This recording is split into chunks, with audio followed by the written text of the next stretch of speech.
आठवडाभर मनधरणी, बैठकांचं सत्र, चर्चा, आरोप प्रत्यारोपानंतर नाशिकचा तिढा सोडवण्यात महायुतीच्या नेत्यांना यश आलंय.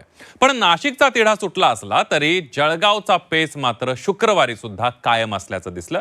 शिवसेनेच्या बंडखोर अपक्ष उमेदवार रेश्मा काळे शुक्रवारी सकाळी अचानक नॉट रिचेबल झाल्या. पण गिरीश महाजनांसह महायुतीचे नेते मात्र हा तिढा सुटणार असल्याचं सांगतायत आणि त्यामुळे महायुतीत जळगावची कोंडी अद्याप तरी कायम असल्याचं चित्र आहे. नाशिकचं बंड शमलं, जळगावचं कधी? रेश्मा काळेंची अद्याप माघार नाहीच. महाजन शिवसेना नेत्यांमध्ये बैठक,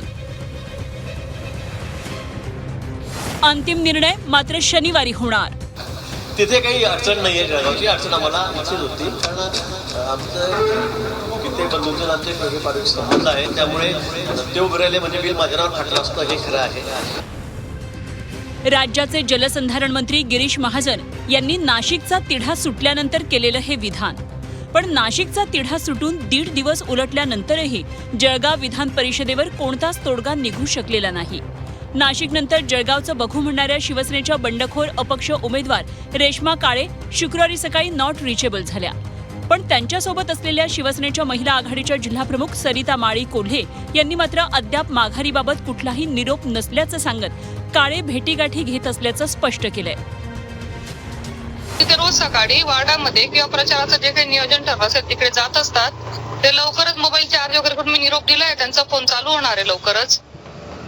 अच्छा, पण साधारण काल मंत्री गिरीश महाजन हे जळगावला आले होते. त्यांनी प्रतिक्रिया दिलेली की लवकरच तिढा सुटेल. नेमका काय त्याच्यासाठी काही चर्चेचा फोन वगैरे किंवा काही माहिती?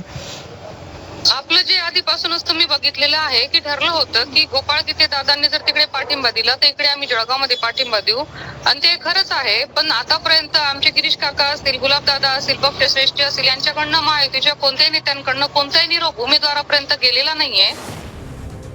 नाशिकचा तिढा सुटूनही जळगावचा पेच कायम असल्यानं शुक्रवारी गिरीश महाजन जळगावात दाखल झाले. शिवसेना बंडखोरीच्या पार्श्वभूमीवर मंत्री गिरीश महाजन यांच्या उपस्थितीत महायुतीची तातडीची बैठक झाली. पण बंडखोर रेश्मा काळेंच्या माघारी संदर्भातला कुठलाही निर्णय झालाच नाही. शिवसेनेचे मंत्री गुलाबराव पाटील जळगावात नसल्यानं निर्णय लांबणीवर पडला. गुलाबराव जळगावमध्ये आल्यानंतर त्यांच्या उपस्थितीत शिवसेना आमदार आणि पदाधिकाऱ्यांची बैठक होणार आहे. या बैठकीत चर्चेनंतर महायुतीच्या उमेदवाराला पाठिंब्यासंदर्भात निर्णय होणार असल्याची माहिती आमदार किशोर पाटील यांनी दिली. आजचा तिढा जळगावचाही आज सुटला असता, परंतु आज आमचे नेते आदरणीय गुलाबरावजी पाटील साहेब यांची मुंबईला अचानक मुख्यमंत्री महोदयांकडे मिटिंग लागल्यामुळे ते आज इथे येऊ शकलेले नाही. आणि म्हणून गिरीश भाऊंनीच सांगितलं की उद्या आज तुम्ही मिटिंग लावून आणि तो विषय संपवा.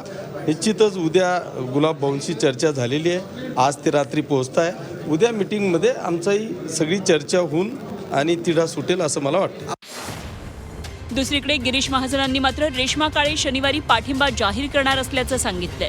एकनाथ शिंदे यांनी देखील माघार घेणार असल्याचं आश्वासन दिल्यामुळे रेश्मा काळे उद्या माघार घेतील असा दावा महाजनांनी केलाय. जळगावला सुद्धा आम्ही माघार घेऊ असं शिंदे साहेबांनी स्वतः सांगितलेलं आहे. आणि आज म्हणून ही बैठक तातडीने आम्ही या ठिकाणी बोलवलेली होती. सगळ्यांमध्ये व्यवस्थित सविस्तर चर्चा त्या ठिकाणी झालेली आहे. पुढची रणनीती, कारण इथे कोणी शिल्लकच राहिलेलं नाही तसं पाहिलं तर. आता ही पण निवडणूक आता सरळ झालेली आहे. उद्या गुलाब भाऊ या ठिकाणी येतील मुंबईहून, आणि त्यानंतर आम्ही बसून त्या उमेदवार आहेत काळे, मिसेस काळे, रेश्मा काळे, तर त्या आपला जाहीर माघार या ठिकाणी घेतील.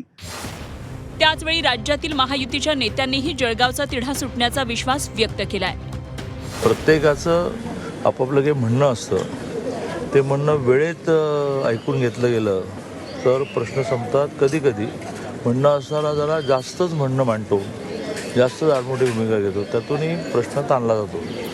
पण नाशिकचं संपलं, जळगाव ते संपलं. नाशिक जळगावमधला महायुतीचा तिढा संपूर्णतः सुटलेला आहे. काल रात्री माननीय एकनाथ शिंदे साहेब गुलाबराव पाटील साहेबांशी बोललेले आहेत. मी देखील सकाळी गिरीश महाजन साहेबांशी आणि गुलाबराव पाटील साहेबांशी बोललेलो आहे. मुख्यमंत्री मोदयांची देखील चर्चा झालेली आहे. त्याच्यामुळे जळगावचा तिढा देखील सुटलेला आहे. नाशिक तिढा गुरुवारी सुटला असला तरी जळगावचा पेच मात्र शुक्रवारीही कायम राहिला. महाजनांच्या उपस्थितीत झालेल्या बैठकीत रेश्मा काळेंच्या बंडखोरीवर केवळ चर्चा झाली. आता शनिवारी शिवसेनेच्या बैठकीत काय ठरतं? रेश्मा काळे माघार घेतात की ठाम राहतात याकडे जळगावसह राज्याचं लक्ष लागले. जळगावहून वाल्मिक जोशीसह ब्युरो रिपोर्ट